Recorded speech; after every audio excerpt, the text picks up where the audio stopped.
Abraha काबा से इतनी नफरत क्यों करता कि 60,000 फौज लेके काबा पर हमला कर दिया?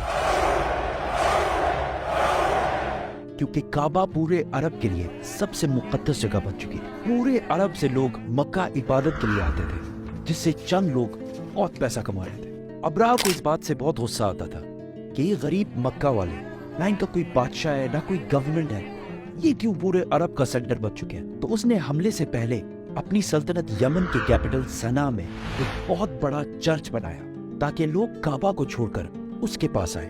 लेकिन ये प्रोजेक्ट पूरी तरह फ्लॉप हो गया, जिसके बाद अब्राहा के पास सिर्फ एक ऑप्शन बचा था, किसी तरह काबा को गिराया जाए।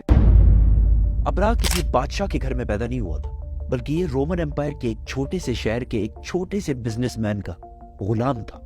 असल में मसला ये था कि यमन और हबशा की लड़ाई बहुत अरसे से चल रही थी, क्योंकि यमन वाज डोमिनेटेड बाय जूज, यहूदी, और हबशा में सारे क्रिश्चियंस रहते थे। तो क्या होना था? तो पहले यहूदियों ने हमला किया और क्रिश्चियन इलाकों में बहुत तबाही मचाई, जिसकी वजह से सुपर पावर रोमन एम्पायर को बहुत गुस्सा आया। तब भी क्रिश्चियंस ही सुपर पावर थे, तो रोमन एम्पायर ने हबशा में अपने क्रिश्चियन भाइयों की मदद करके यमन में यहूदियों की सल्तनत हमेशा के लिए खत्म कर दी। और इस काम के लिए उन्होंने अपने ही गुलाम को भेजा, जिसका नाम था अब्राहा, जो 1 लाख फौज लेकर गया और यहूदियों की तबाही मचा दी। इस जीत के बाद अब्राहा बहुत ज्यादा स्ट्रांग हो गया और उसने यमन को अपने ही मुल्क हबशा से अलग कर लिया। मतलब एक जनरल ने अपने ही मुल्क से बगावत कर दी। मतलब ऐसा कहाँ पे होता है? हबशा के बादशाह को इस पर बहुत गुस्सा आया और उसने फिर एक फौज भेजी, लेकिन इस बार अब्राहा के खिलाफ। इस नई फौज ने अपने ही जनरल को कत्ल करके अब्राहा के सामने पेश किया और अब्राहा के फौज में शामिल हो गया। इसके बाद अब्राहा पूरे अरब का सबसे ताकतवर बादशाह बन गया और पूरे अरब में उसका इन्फ्लुएंस फैल गया। सिवाय एक चीज के, हर साल पूरे अरब से हजारों लोग मक्का में काबा के तवाफ के लिए जाया करते थे। तो अब्राहा ने सोचा इसमें कौन सी बड़ी बात है, हम भी एक बना देते हैं। तो उसने अपने कैपिटल में एक आलीशान चर्च बनाया, जिसको उसने पूरे दुनिया के हीरे जवाहरात से भर दिया। ये बिल्डिंग पूरे अरब में सबसे खूबसूरत और आलीशान बिल्डिंग थी। अरबियों ने इससे पहले ऐसी कोई चीज नहीं देखी थी, लेकिन कोई भी इसकी इबादत के लिए नहीं आया और सब उसी पुराने काबा की तरफ जाते रहे। इतना खर्चा और इतना सब कुछ करने के बाद भी जब अब्राहा फेल हुआ तो उसके पास सिर्फ एक ही ऑप्शन बचा। तो उसने 60,000 लोगों की फौज जमा की और काबा पर हमला कर दिया। अभी तक जितनी स्टोरी हमने बताई है वो सिर्फ इस्लाम में ही नहीं बल्कि हिस्ट्री में भी लिखी हुई है, जो कि पुराने जमाने के अरबी इंस्क्रिप्शन से उठाई गई है। इन सब में अब्राहा एक बहुत बड़ा बादशाह था, लेकिन उसके मक्का जाने का कोई भी जिक्र नहीं है।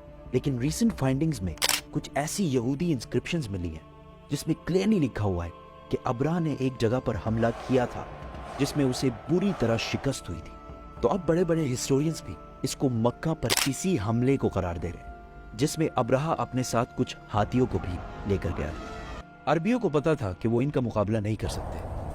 कुछ कबीलों ने लड़ाई करने की कोशिश की, लेकिन अब्राहा ने उन्हें कहा कि वो कोई खून खराबा नहीं चाहता, वो सिर्फ काबा को गिराना चाहता है ताकि लोग काबा को छोड़कर उसके चर्च में आए।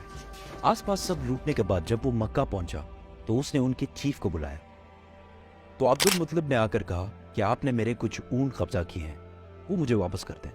तो अब्राहा ने हंस कर कहा कि मुझे तो लगा तुम बहुत बहादुर शख्स होगे, तुम्हें तो अपने ऊंटों की टेंशन है। तो अब्दुल मुतलिब ने कहा कि मैं सिर्फ अपने ऊंटों का मालिक हूं, इस घर का जो मालिक है वो जाने और तुम जानो, लेकिन इतना मैं बता दूं, आज तक कोई भी इस घर को नुकसान नहीं पहुंचा पाया। अल्लाह। अगले दिन अब्राहा ने अपनी फौज को हमले का हुक्म दिया, लेकिन उसका हाथी रुक गया और बहुत कोशिश के बाद भी वो नहीं हिला। उसी वक्त आसमान से कुछ परिंदे आए और हर एक के मुंह में एक पत्थर था। ये ऐसे परिंदे थे कि उस दिन से पहले ना इन्हें कभी किसी ने देखा और ना उस दिन के बाद, और वो अब्राहा की फौज के लोगों को टारगेट कर करके मार रहे थे। अब इसको बहुत सारे हिस्टोरियंस ने स्मॉल पॉक्स की एक एक्सट्रीम किस्म का है, क्योंकि जैसे ही पत्थर इनके जिस्म को लगता था तो वो खारिश कर करके अपने ही गोश्त को निकाल देते, हत्ता कि कुछ लोगों की हड्डियां तक नजर आने लगी। इस हालत में ये फौज वापस भागी اور ابرہہ کی 60,000 کی فوج تباہ و برباد ہو گئی۔ مکہ کے قریش کی یہ جیت پورے عرب میں پھیل گئی اور قریش عرب کے نئے بادشاہ کے طور پر سامنے آئے۔ اس واقعے کے بعد پورے عرب سے لاکھوں لوگ کعبہ کے طواف کے لیے اور بھی آنے لگے اور مکہ میں ہر سال اوقاز کا عظیم الشان میلہ سجنے لگا۔ مکہ والوں کی دولت ڈبل ٹرپل آسمان سے باتیں کرنے لگی۔